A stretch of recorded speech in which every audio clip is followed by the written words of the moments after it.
Eu sou a professora Maria de Fátima dos Santos Souza e trabalho no CAP Acre de Rio Branco. Eu vou fazer uma apresentação aqui do soroban. O soroban, ele não tem um tamanho único e definido, porque o soroban brasileiro, ele é um soroban composto por 21 eixos. Então, esses 21 eixos, ele pode estar em um soroban do tamanho desse aqui, por exemplo. Esse soroban nós recebemos do MEC e trabalhamos durante bastante tempo com ele aqui no CAP. Tem esse outro também, muito utilizado nos cursos, porque ele é um tamanho menor, mas ele também tem os 21 eixos e é o soroban indicado aqui no Brasil. Tem esse outro soroban, que é o soroban pequenino, é o soroban de bolso, e ele é muito utilizado quando as pessoas com deficiência visual vão ao mercado, que eles gostam de levar esse soroban. Ele tem apenas 13 eixos, mas ele é um soroban que até certo ponto é completo para o trabalho que eles vão realizar lá dentro do mercado.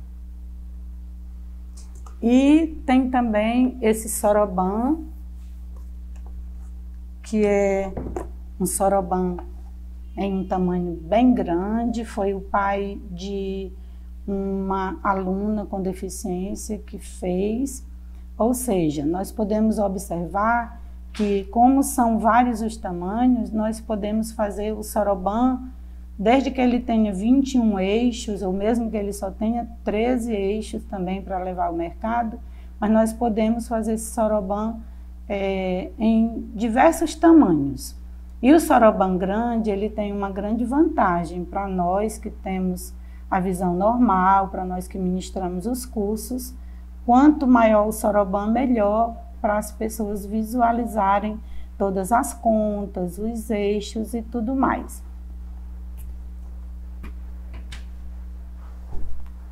Bom, o soroban, ele é um instrumento de forma retangular que veio para que as pessoas com deficiência possam operá-lo e fazer os seus registros de numerais no soroban e evitar se perder na hora de realizar as suas contas, os seus cálculos. Porque o soroban, muita gente pensa que ele é um aparelho concreto. Na verdade, ele é concreto porque nós estamos tocando nele, pegando nele, mas essas contas que compõem o soroban, elas não representam em si as quantidades necessárias, que quando eu estiver apresentando o soroban, vocês podem observar isso. Por exemplo, nesse soroban aqui, que veio do MEC, que também tem 21 eixos, nós podemos estar trabalhando nele, e nós trabalhamos da direita para a esquerda. O nosso primeiro olhar é da direita para a esquerda. Se nós formos verificar que quando nós trabalhamos com o braille, nós também trabalhamos dessa maneira, da direita para a esquerda, na hora de escrever, no soroban também nós vamos realizar o nosso início de contagem sempre da direita para a esquerda. Então, como vocês estão vendo, essas primeiras contas aqui do soroban, vocês estão vendo que o soroban tem as suas peculiaridades. E nessas peculiaridades do soroban, nós observamos que o soroban tem uma régua numerada, que vocês podem até dizer, mas professora, de onde vem o nome régua numerada se aqui não tem nenhum número? Mas, se nós observarmos direitinho, nós vamos ver que no soroban tem uns pontinhos, né? Aqui também tem um pontinho em alto relevo. Aí vem mais 3 pontinhos, outro pontinho em alto relevo, mais 3 e outro em alto relevo, e assim sucessivamente. Nesse soroban aqui, que é o que nós utilizamos muito nos cursos, nós temos também pontinho, pontinho, pontinho e uma barrinha. Aí, novamente, pontinho, pontinho e uma barrinha. Aí, pontinho, pontinho e pontinho e outra barrinha. E assim sucessivamente em todo o soroban. Nesse pequeno aqui, do mesmo jeito. Nós temos 3 pontinhos, uma barrinha. E mais 3, outra barrinha. E mais 3 e outra barrinha. E assim sucessivamente. Então, esses pontinhos é que nós chamamos de ordens. Essas ordens, todas elas recebem um nome. Eu vou apresentar no soroban grande também para vocês melhorarem a visão. Aqui, ó, nós temos uma bolinha, outra bolinha, outra bolinha, outra bolinha. Por enquanto, nós vamos chamar de bolinhas, de continhas, normalmente. E aqui também nós temos continhas na parte superior do soroban. Então, cada bolinha dessa está presa em uma haste que nós chamamos de eixo. No caso, no meu soroban grande, os eixos eles foram confeccionados com palitos, no caso aqueles de assar churrasco. No outro soroban que veio do MEC, nesse aqui, as hastes, por exemplo, elas estão em aço. Elas foram confeccionadas em aço, em ferro, né? Depende da escolha da pessoa que foi fabricar o soroban. Nesse daqui também as hastes são de ferro e nesse também as hastes são de ferro, tá? Bom, o soroban, para ele ser utilizado, ele tem uma posição correta. Nós não podemos pegar o soroban e utilizá-lo de qualquer maneira, em qualquer local, em qualquer plano. Não. Geralmente, nós colocamos o soroban sobre uma mesa plana, tá? E aí, nós começamos a operar o soroban com os nossos dedos. Então, quando o soroban está sobre uma mesa, como esse está aqui, e eu vou operar o soroban, eu vou usar as minhas mãos.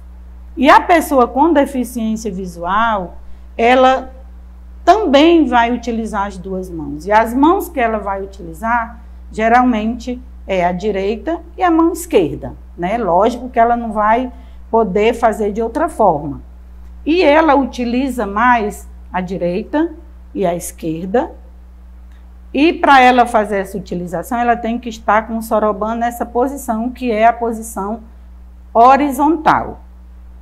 Então, nós dizemos que, quanto à horizontal, o soroban se divide em 3 partes.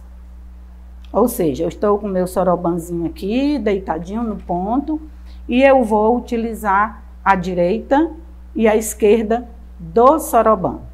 Nós que temos a visão, geralmente nós utilizamos direita, central e esquerda. Como é que nós vamos fazer essa divisão de maneira correta aqui no soroban? Nós vamos olhar para a régua numerada, que é essa daqui, e vamos observar que nela nós temos, da direita para a esquerda, nós temos um pontinho, segundo pontinho, terceiro pontinho. Aí uma barrinha. Aí outro pontinho, outro pontinho, outro pontinho, outra barrinha. E outro pontinho, outro pontinho, outro pontinho e outra barrinha. Então, a primeira barra, a segunda barra e a terceira barra, todas elas pertencem à parte direita do soroban. Da terceira barra, a quarta barra até a quinta barra, nós vamos ter a parte central do soroban, com 9 eixos também.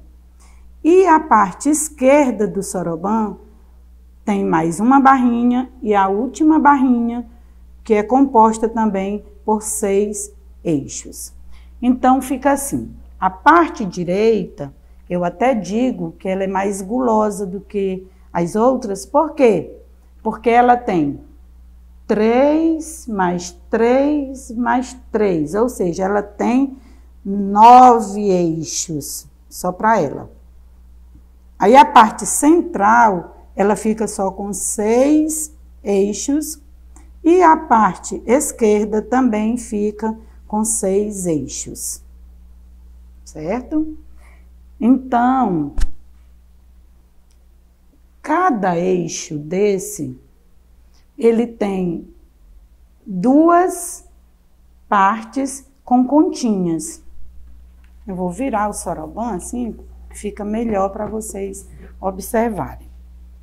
Então, nós temos uma régua numerada no meio, e essa régua numerada, ela está dividindo o soroban em parte inferior e parte superior. Isso aqui já é quanto a vertical. Digamos, eu coloco o meu soroban em pezinho assim, e aí eu vou ter 2 partes no soroban. O soroban está dividido quanto a vertical na parte inferior e na parte superior.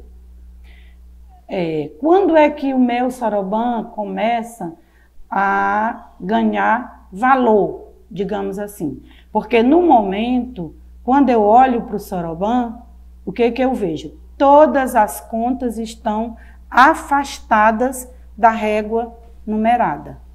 A régua numerada que divide o meu soroban em parte inferior e parte superior, ela serve justamente para dar valor a essas contas na medida que eu vou movimentá-las. Aqui, por exemplo, eu vou aqui no meu lado direito do soroban, né? E vou suspender uma continha e vou encostar essa conta na régua numerada. Na hora que eu fiz isso aqui, a minha régua numerada deu valor a essa conta, e aqui eu já tenho o número 1.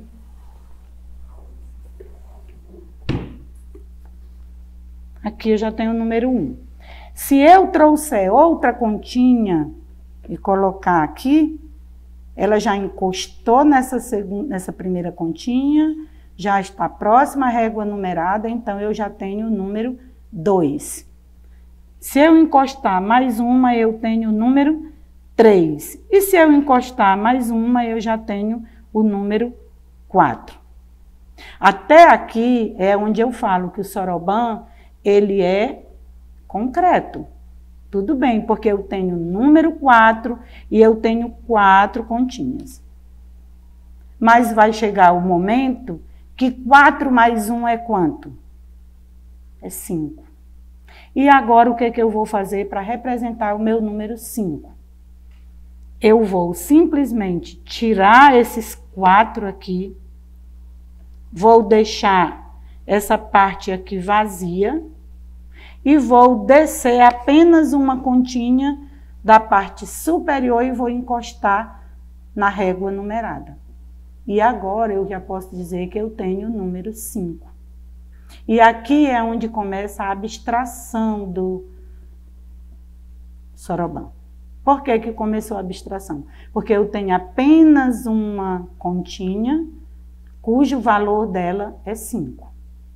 E se eu acrescentar outra conta aqui embaixo, na parte inferior, eu já vou ter o número 6.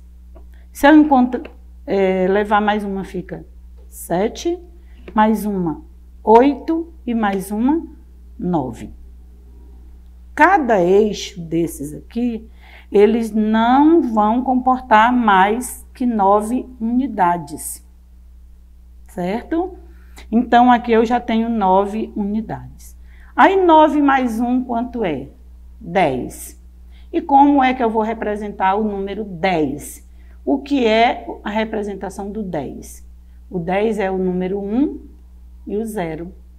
Então, eu vou apagar o meu número 9 e aqui na casa da dezena eu já vou subir 1.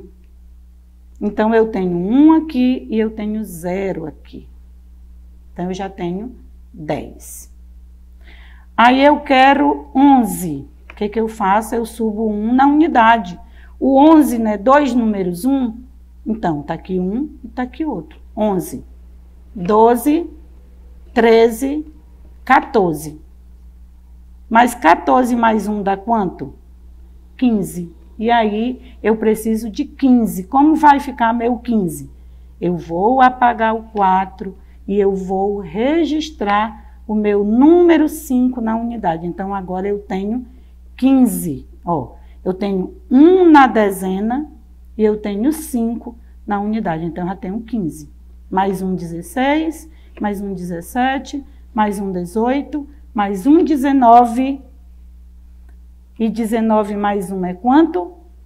20. Então, agora eu quero 20. O que eu vou fazer? O que é o 20? É o 2 e o 0, né? Então, eu vou apagar meu número 9. Aqui já tem 1, eu vou subir mais um aqui, agora eu já tenho 20. Aí eu tenho 21, 22, 23, 24, mas eu quero 25, eu desço 4 e coloco 5, 25. Então, vocês estão vendo aqui, do 20, como ele está na dezena, o 2 já me representa 20.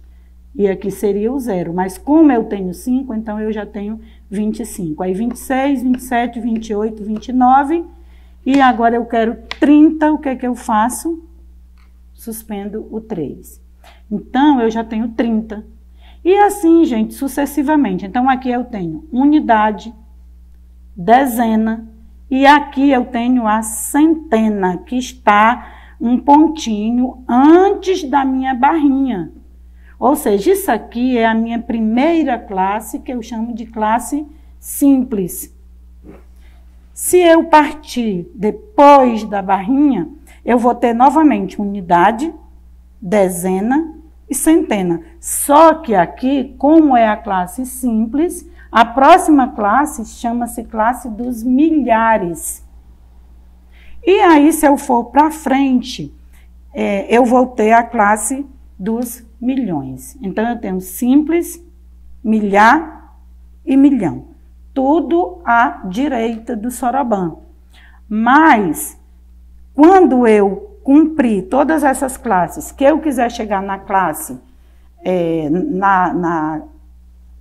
na central, na parte central do soroban, eu já vou ter mais 2 classes à minha disposição. E quando eu chegar à esquerda, eu vou ter também 2 classes à minha disposição. Então, nós podemos registrar tanto na parte direita, quanto na parte central e na parte esquerda do soroban. Vou virar aqui um pouquinho, para eu poder explicar mais algumas coisas para vocês. Então, nós já vimos que, quanto à horizontal, o soroban tem 3 partes, que é a direita, a central e a esquerda. Quanto à vertical, ele também tem 2 partes, que é a inferior e a superior, que na inferior todas as contas estão com um valor 1, que à medida que eu levo a minha bolinha e ela entra em contato com a régua numerada, ela ganha um valor. Então, eu já representei para vocês numerais com unidade e com dezena. Com a centena não tem dificuldade também. Eu já tenho unidade, dezena e centena. Digamos que aqui na centena eu vou colocar o número 2. Nossa, minha bolinha está caindo. E o 5. Ou seja, eu tenho 5 mais 2 aqui, são 7.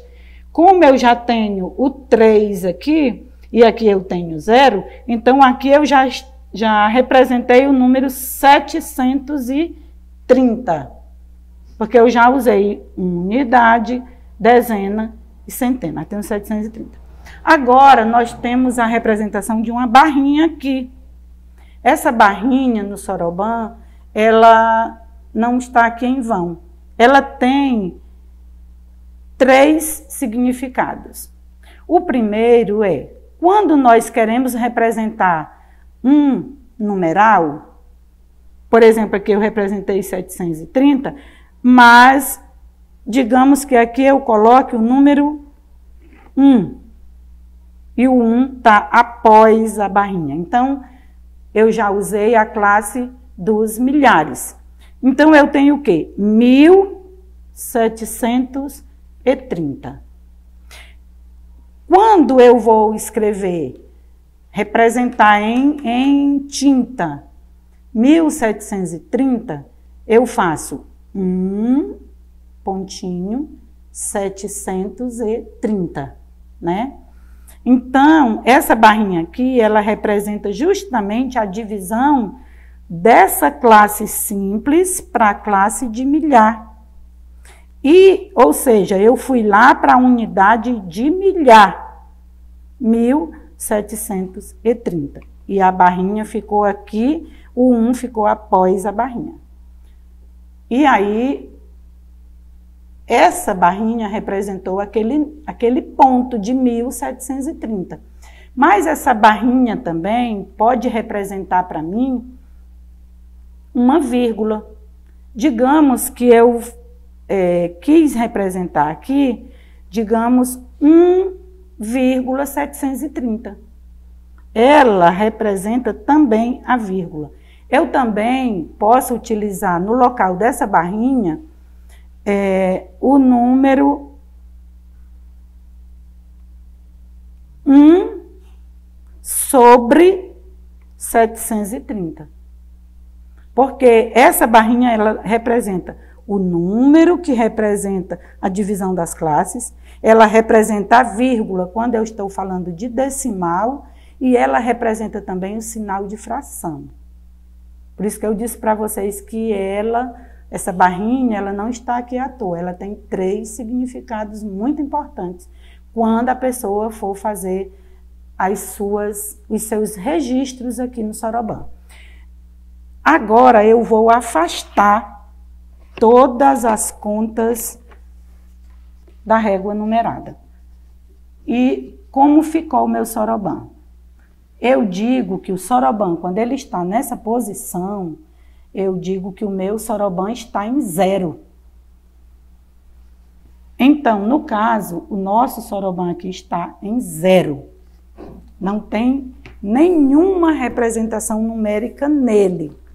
Se eu pegar esse outro soroban aqui, olhem para ele, vejam que ele tem algumas contas encostadas na régua numerada. Esse soroban está em 0? Não está. Ele não está em 0, ele está com representação numérica aqui, tá? Quando eu tiro, eu afasto todas as continhas para cima e todas as continhas para baixo, tanto da parte inferior quanto da parte superior, aí eu digo que o meu soroban está em 0. E todas as vezes que eu operar o soroban, é muito importante que eu diga isso. Soroban em 0. Eu tive um professor, gente, muito interessante. Eu aprendi soroban com ele. Era uma pessoa com deficiência visual. maravilhoso, mas eu aprendi Soroban com ele e tenho muito orgulho disso. E ele gritava nos cursos, Soroban em 0, e todo mundo botava o Soroban em 0. E é muito importante que a pessoa com deficiência visual faça isso. Por quê?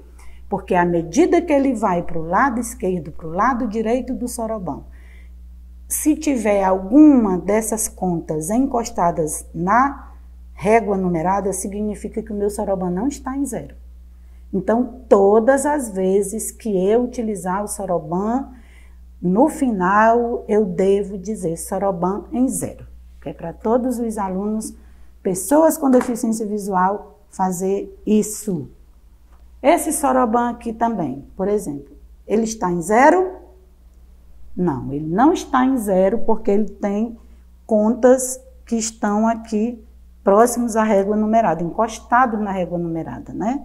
À medida que eu tiro todas as continhas, vocês desculpem, gente, porque esse Soroban aqui eu estou usando na vertical e aí ele está descendo as contas, tá? Mas na horizontal, quando eu colocar ele bem direitinho, ele não vai ficar mais com representação numérica nenhuma, certo? Aqui do mesmo jeito, olha, no Sorobanzinho de bolso. Ele está em 0? Ele não está em 0, porque as contas superiores, cujas têm valor 5, todas estavam encostadas na régua numerada. Então, ele estava com um valor numérico. E quando não tem nenhuma, é que eu digo que ele está em 0. Agora ele está em 0 sim, tá?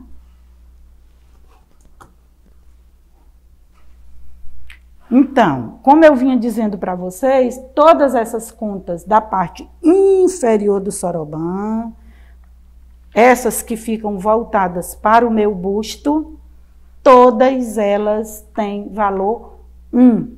Quando elas são encostadas na régua numerada, elas ganham o valor 1, o 2, o 3, o 4 e assim sucessivamente o 5. Essas contas da parte superior do Soroban, todas elas também têm valor 5. De acordo com a nossa numeração, nós vamos trabalhando com os valores posicionais. Ou seja, ela está do lado direito, ela está lá na unidade, ganhou o valor 5. Mas se ela estiver na unidade de milhar, ela já ganhou o valor 5.000. Ou seja, o número que está representado aqui é 5.005. Porque esse 5 aqui está após a barrinha. E essa barrinha, gente, vale a pena também dizer para vocês que ela consta em todo o Soroban e aonde ela se encontra, tá? Onde tem a barrinha, é onde está a divisão dessas classes. E também eu posso usar essa barrinha em qualquer situação, no mercado, na loja, aonde eu for. Eles utilizam esse Soroban de bolso, que tem apenas 13 eixos, mas eles vão também vendo lá as barrinhas que tem, ó. Ou seja, nesse Sorobanzinho ela tem a classe simples, do milhar, do milhão, do bilhão. Isso se ela for levando o Soroban todinho, olhando o Soroban todo. Se não, ela pode utilizar a primeira barrinha que tem aqui, para fazer a representação dela, quando ela for ao mercado. Por exemplo, ela comprou um objeto que custa R$1,85. Então, ela escolhe essa barrinha, a primeira barrinha, ou ela pode escolher a segunda, ela pode escolher a terceira, ela é quem manda.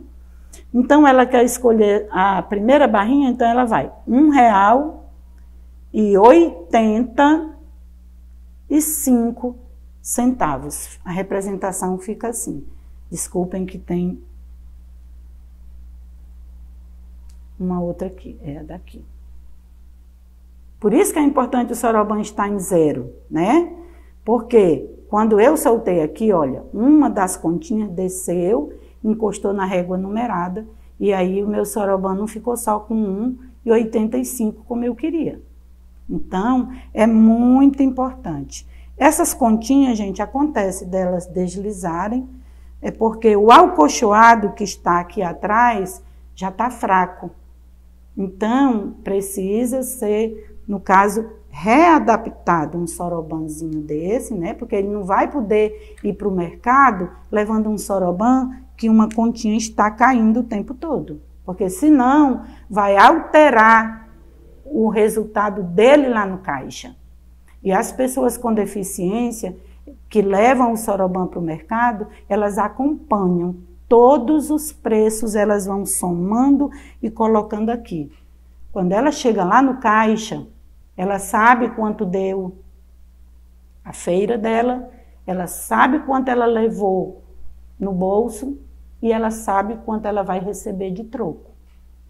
Então, é bom que o soroban esteja legal também para evitar esse tipo de desgaste, né? Porque eles se desgastam. Se eles chegarem lá, acompanharem uma compra que foi feita e chegou no caixa, não deu igual ao deles, eles ficam muito chateados. E quem não fica, né? Porque a gente confia na gente. Dando continuidade à apresentação do soroban, então agora nós vamos realizar 2 continhas de adição simples e depois também 2 de subtração simples também, que é para ficar como exemplo para vocês quando forem fazer outras contas, tá? A nossa primeira continha vai ser de 34 mais 51.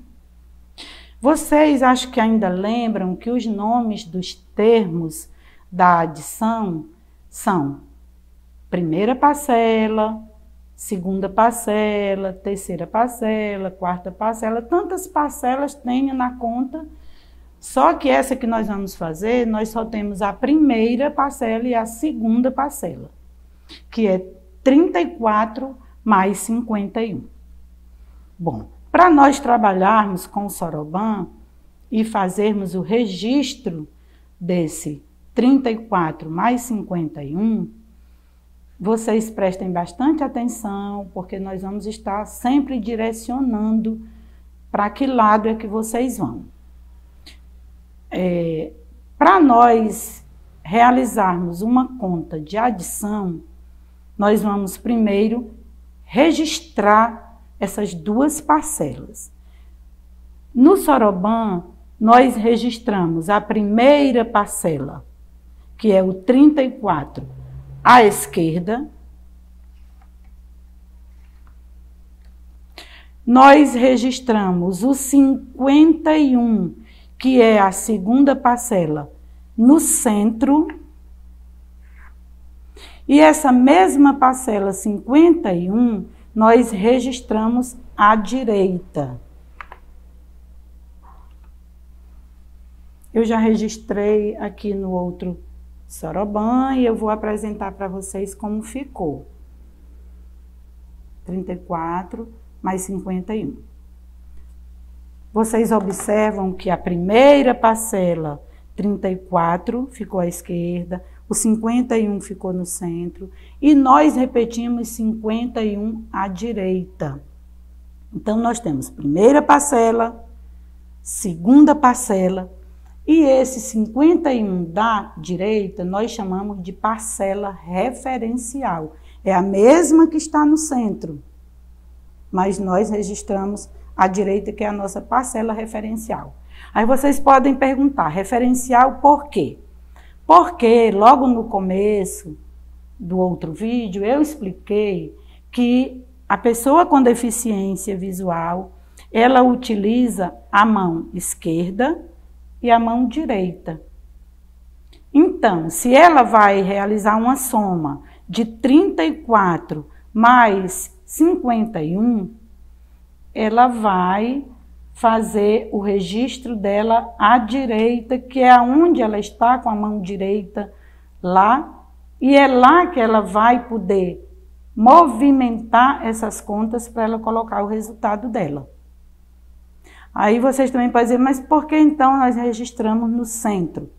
Porque, gente, a pessoa que tem a visão normal, geralmente ela se confia tanto na visão que ela precisa ter algo à frente dela palpável para ela visualizar também e no final ela saber o número da primeira parcela, o número da segunda parcela e o número que estava na parcela referencial. Já a pessoa com deficiência visual, ela usa a da esquerda e a da direita, e no momento que você perguntar qual era o número que estava aqui à direita, ela vai se lembrar, ela vai dizer. E nós que temos a visão perfeita, nós, infelizmente, nós nos confiamos nisso, e na hora que nós perguntarmos que número nós tínhamos registrado à direita, talvez a gente não lembre. E aí nós estamos com esse número no centro. Então, para nós é muito importante, por isso que eu registrei, tá? Mas a pessoa com deficiência visual, é como eu já disse, ela não está obrigada a fazer esse registro do centro. Ela faz o registro à esquerda e ela faz o registro à direita, tá?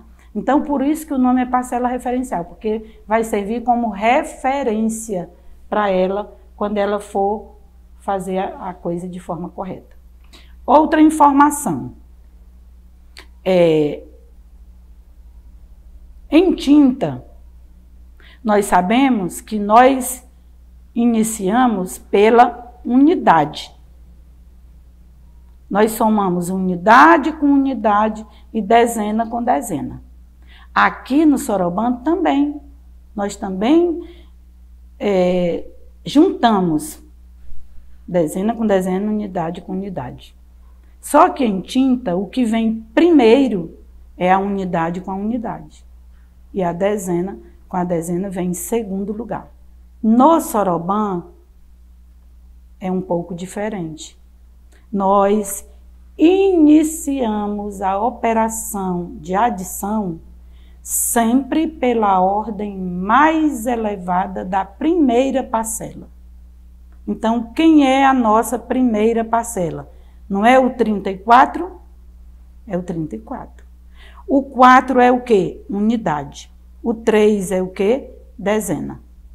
Então, se nós vamos iniciar a operação de adição sempre pela ordem mais elevada da primeira parcela, a nossa ordem mais elevada aqui é a dezena. Então, eu vou falar o seguinte. Mão esquerda, presta atenção, mão esquerda, na dezena da primeira parcela, onde temos o algarismo 3. E mão direita, na dezena da parcela referencial, onde temos o algarismo 5. E 3 mais 5, 8. Apagamos o 5 que está no segundo eixo e em seu lugar registramos o 8. E o 8 é o quê? O 5 da parte superior com o 3 da parte inferior, onde permanece a mão. Agora, mão esquerda na unidade da primeira parcela, onde temos o algarismo 4. E mão direita na unidade da parcela referencial, onde temos o algarismo 1. E 4 mais 1, 5. Apagamos o 1 que está no primeiro eixo e em seu lugar registramos o 5. Agora nós vamos olhar para o nosso lado direito. Que número nós temos aqui? 85. E o que é 85? É a soma de 34 mais 51.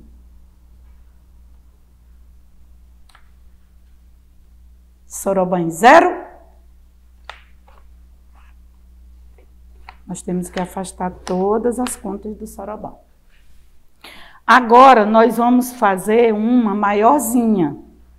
245 mais 124. 245, eu já sei que eu vou registrar à esquerda do meu soroban.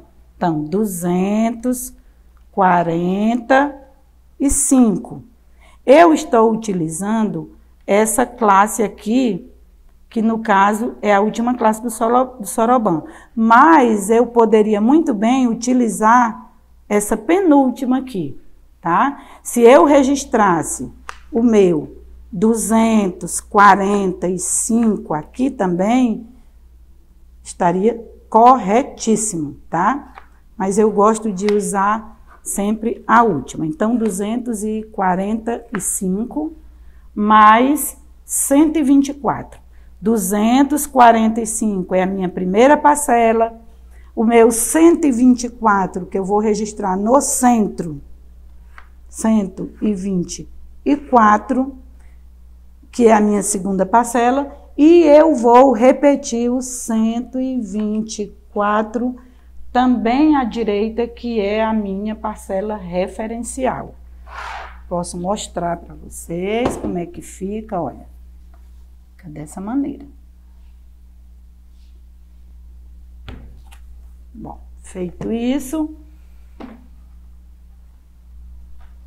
nós temos unidade, dezena e centena, unidade, dezena e centena, unidade, dezena e centena. Aí o que é que diz a regra? Que nós devemos iniciar a operação de adição sempre pela ordem mais elevada da primeira parcela. E a minha ordem mais elevada da primeira parcela é a centena. Está aqui a primeira parcela, essa que ficou à esquerda. Então, eu vou começar da centena. Aí vou falar tudo novamente. Mão esquerda na centena da primeira parcela, onde temos o algarismo 2. E mão direita na centena da parcela referencial, onde temos o algarismo 1. 2 mais 1, 3. Apagamos o 1 que está no terceiro eixo e em seu lugar registramos o 3. Agora, mão esquerda na dezena da primeira parcela, onde temos o algarismo 4. E mão direita também na dezena da parcela referencial, onde temos o algarismo 2. E 4 mais 2, 6. Apagamos o 2 que está no segundo eixo e em seu lugar registramos o 6, que é o 1 e o 5, dá 6. Onde permanece a mão. Eu fico com a mão aqui, só tiro daqui quando eu vier com a próxima, que é a unidade. Então, mão esquerda na unidade da primeira parcela, onde temos o algarismo 5. E mão direita na unidade da parcela referencial, onde temos o algarismo 4. 5 mais 4, 9. Apagamos o 4 que está no primeiro eixo e em seu lugar registramos o 9, que são 4 mais 5, que dá 9. Resultado final, 369. E 369 é o quê? A soma de 245 mais 124. Soroban 0.